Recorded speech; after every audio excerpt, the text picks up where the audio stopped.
এরকম বড় ট্রফি না আমি ফার্স্ট টাইম দেখলাম। সকালবেলা ইরফানকে পড়াতে গিয়েছিলাম, কাকিমা একটুখানি ওই পাস্তা আর শসা দিয়েছিল। তারপরে বাড়ি এসে দেখি মা ডিম রান্না করছে। ডিম দেখলেই তো আমার মানে ডিমের তরকারি দেখলে গায়ে জ্বর আসে। ডিম কষা বলো, ডিমের ঝাল বলো, আমার একদম খেতে ভালো লাগে না। তাতে আমার শুধু ডিম খাবো তাতেও খুব ভালো।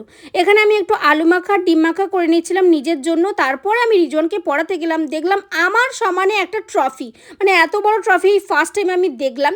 আর তারপরে বাড়িতে এসে একটু স্কিন কেয়ার করলাম। আর সন্ধ্যাবেলা বানানো হচ্ছিল গরম গরম ফুলকো ফুলকো লুচি আর ছোলার ডালের তরকারি। তো এটা আমার ফেভারিট খাবার, মানে ছোলার ডাল দিয়ে লুচি খেতে আমার কিন্তু বেশ ভালো লাগে।